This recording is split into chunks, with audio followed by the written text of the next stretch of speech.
Hey guys, welcome back to my channel. My name is Efren. Kung nakasubaybay ka dito sa akin channel and siguro nakita mo na itong nasa likod ko, this structure at my back is my studio office or my studio workshop. Siguro nakita nyo na lahat kung paano ko ginawa ito from scratch. Recently, I upload the DIY project for the doors and also for the windows, which is made from polycarbonate. So in today's video, I'm going to show you how I build this particular roof here. So this is my workshop.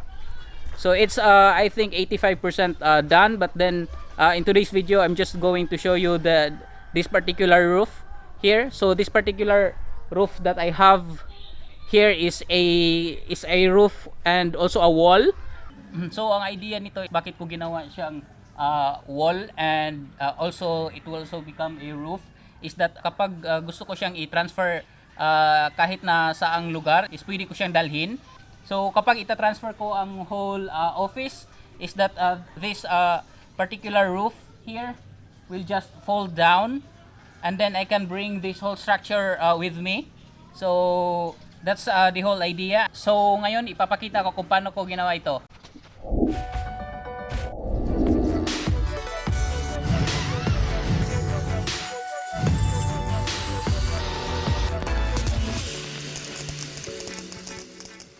Hi, my name is Efren. I'm a designer, architect, and I also love building DIY projects. If you're new to my channel, please consider subscribing. And also, if you love building DIY projects, please like this video so that YouTube will know and recommend it to everyone who also love building DIY projects. So let's start. Just like any of my build, I start the whole process of preparing all the framing. So in this case, I'm using a 1 inch by 2 inch tubular. So this one is a rectangular tube with a thickness of 1.5 mm.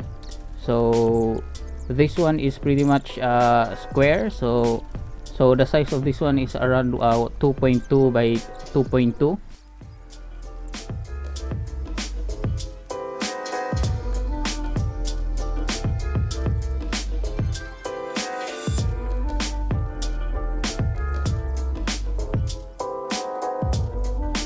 So before I start welding, so check ko muna siya kung naka-level ba yung all corners, because I don't want this frame to be warped. So pagkatapos kong ma-check na level siya, then so I did weld this face first. Then pagkatapos ko siyang ma-weld is nilagyan ko na din ng diagonal bracing.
This diagonal bracing will prevent the whole frame from twisting.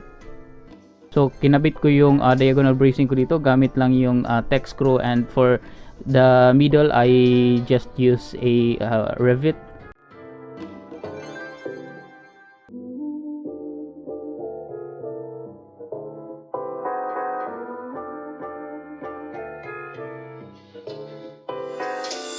Pagkatapos kong ma-fix yung unang face ng frame, so binaliktad na namin yung frame, and then kinontinue ko na yung pagwe-weld So pagkatapos ko ma-forward lahat ng corners and for all the frames, so ngayon hinanda ko naman yung another framing. So if you're looking at it in a perspective of a wall, then this frame is called a horizontal naggings, but then if you're looking at it into a perspective of a roof, then these horizontal naggings will act as a purlins. So yung ginamit kong purlins dito is just a 1x2 light metal frame para madali lang siya i-install. So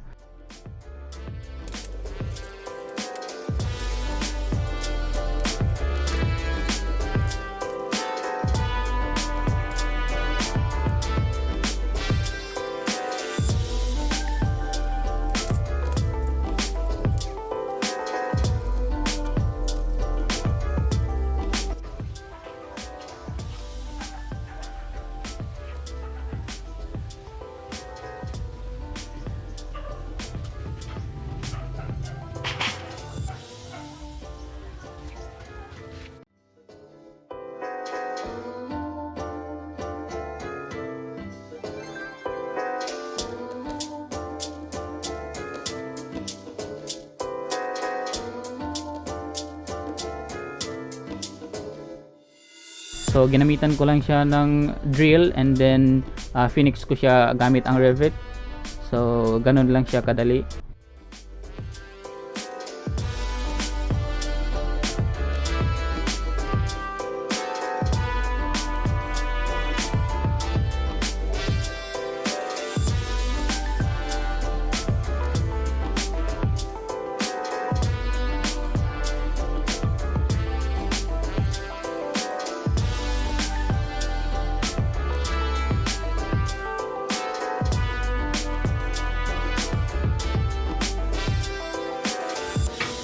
So pagkatapos ko ma-fix yung lahat ng purlins or horizontal naggings, then I also install the hinges. So yung ginamit ko na hinge dito are stainless steel because this one is outdoor, and because this one is also heavy, so I use stainless steel with a ball bearing. So it's very soft, so wala siyang backlash or hindi siya maalog-alog. So pagkatapos kong ma-install ang apat na hinge, then sinimulan ko na rin i-install yung insulation foam. So the same material that I used for the wallings and for the roof of the studio build. So in this case, ginamit ko lang is 10mm na PE foam insulation.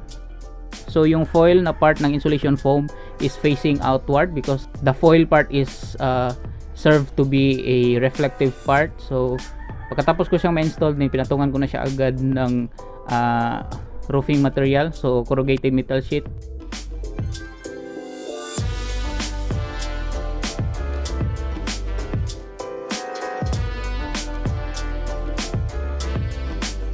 Pagkatapos kong ma-install into place yung roofing material, nilagay ko na din yung small gutter ko sa ilalim. I choose to put a small gutter or just a small groove at the bottom because sometimes if I'm just going to use this one as a wall, then it's not really useful, but then if I'm going to use this one as a roof, then that's the case that the gutter will be used. Pagkatapos kong ma-fix yung gutter and in-install ko na rin yung ibang hinge na gagamitin ko. So pagkatapos kong ma-install lahat ng kailangan na ma-install sa framing ng roof or walls, prepare ko na rin yung lalagyan nito. And then because I'm working alone, so I just muscled it down para ma-install ko itong walls or the roof. So pagkatapos ko siyang malagay into place, and then pagkatapos ko siyang ma-fit kung nag-fit ba talaga, then yung hinge na nilagay ko dito para mag-carry ng weight nitong wall or the roof, then nilagay ko na rin ito gamit yung screws. So yung ginamit ko na screw dito is mahaba siya, so it's about 2.5 inches na screw, kasi yung kakabitan ko dito is 2" by 2" tubular, so it's a square tube. So ginamitan ko siya ng screw na mahaba.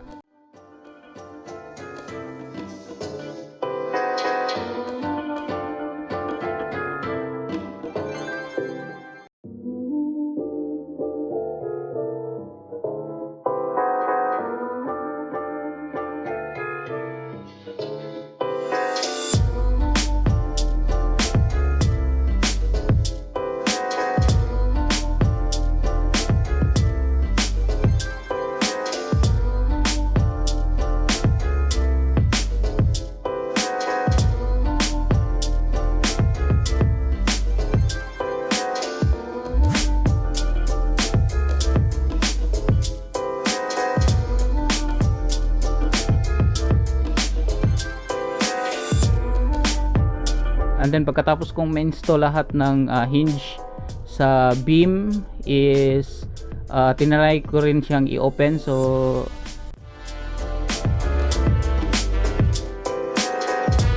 yan, as you can see, it's working perfectly. So pagkatapos ko siyang ma-open and close, then okay naman lahat. So wala namang problema, hindi naman siya nasasagi sa may ibabaw. So tinapos ko na i-install yung roofing sheet para makumpleto na itong build.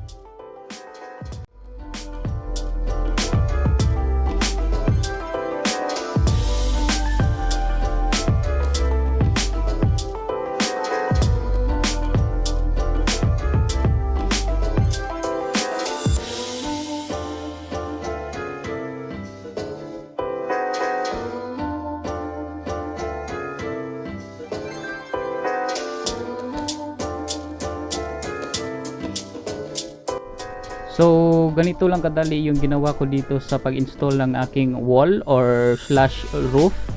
So I think kung nagustuhan nyo yung video na to, paki-like lang yung video, and then kung hindi pa kayo nakasubscribe sa channel ko, then paki-subscribe na lang and paki-hit the notification bell para ma-notify kayo pag nag-upload ako ng bago. So thank you for watching and see you next time.